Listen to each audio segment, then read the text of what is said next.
ಭಾರತ ಮತ್ತು ಪಾಕಿಸ್ತಾನದ ನಡುವೆ ಉದ್ವಿಗ್ನ ಪರಿಸ್ಥಿತಿ ನಿರ್ಮಾಣವಾಗಿದೆ. ಇಡೀ ದೇಶ ಭಾರತೀಯ ಸೇನೆಯ ಪರ ನಿಂತಿದೆ. ಇದೀಗ ನಟ ಸುದೀಪ್ ಪ್ರಧಾನಿ ನರೇಂದ್ರ ಮೋದಿಗೆ ಪತ್ರ ಬರೆದಿದ್ದು ಮೋದಿ ನಾಯಕತ್ವವನ್ನ ಕೊಂಡಾಡಿದ್ದಾರೆ. ನಟ ಕಿಚ್ಚ ಸುದೀಪ್ ಪ್ರಧಾನಿ ನರೇಂದ್ರ ಮೋದಿಗೆ ಸುದೀರ್ಘ ಪತ್ರ ಬರೆದಿದ್ದು ಆಪರೇಷನ್ ಸಿಂಧೂರದ ವಿಜಯಕ್ಕೆ ಧನ್ಯವಾದ ತಿಳಿಸಿದ್ದಾರೆ.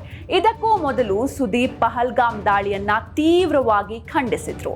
ಇದೀಗ ಆಪರೇಷನ್ ಸಿಂಧೂರ್ ಬಗ್ಗೆ ಕಿಚ್ಚ ಪ್ರತಿಕ್ರಿಯಿಸಿದ್ದಾರೆ. ಪ್ರಧಾನಿ ಮೋದಿ ಅವರಿಗೆ ಕಿಚ್ಚ ಸುದೀಪ್ ಬರೆದ ಪತ್ರದ ಸಾರಾಂಶ ಹೀಗಿದೆ. ಇಂದು ನಾನು ಒಬ್ಬ ಹೆಮ್ಮೆಯ ಭಾರತೀಯನಾಗಿ ನಿಮಗೆ ಈ ಪತ್ರವನ್ನ ಬರೆಯುತ್ತಿದ್ದೇನೆ. ರಾಷ್ಟ್ರವು ಆಪರೇಷನ್ ಸಿಂಧೂರದ ಯಶಸ್ಸಿಗೆ ಅಭಿನಂದನೆ ತಿಳಿಸುತ್ತೆ. ನಾನು ಕೂಡ ಯೋಧರ ಕಾರ್ಯಾಚರಣೆಯನ್ನ ಮೆಚ್ಚುತ್ತಾ ಇದ್ದೇನೆ.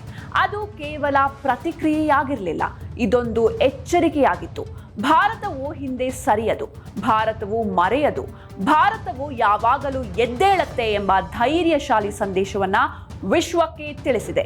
ನಿಮ್ಮಲ್ಲಿ ಮಾರ್ಗದರ್ಶನ ಮಾಡುವ ನಾಯಕನನ್ನಲ್ಲ, ಬದಲಾಗಿ ದೃಢ ನಿಶ್ಚಯದಿಂದ ಮುನ್ನಡೆಸುವ ನಾಯಕನನ್ನ ಕಾಣ್ತಿದ್ದೇವೆ. ಈ ಕಾರ್ಯಾಚರಣೆಯಿಂದ ವಿಶ್ವಾಸ ಬಂದಿದೆ. ಈ ಕಾರ್ಯಾಚರಣೆ ನಮ್ಮ ಸಂಸ್ಕೃತಿಯ ಆತ್ಮವನ್ನ ಪ್ರತಿಬಿಂಬಿಸುತ್ತೆ. ಪ್ರತಿಯೊಬ್ಬ ಕನ್ನಡಿಗನೂ ಸಂಪೂರ್ಣ ಕನ್ನಡ ಚಿತ್ರರಂಗವು ನಿಮ್ಮೊಂದಿಗೆ ನಿಲ್ಲುತ್ತೆ. ನಿಮ್ಮ ನಾಯಕತ್ವದಲ್ಲಿ ನಮ್ಮ ರಕ್ಷಣಾ ಪಡೆಗಳು ಶೌರ್ಯವನ್ನ ಪ್ರದರ್ಶಿಸಿವೆ.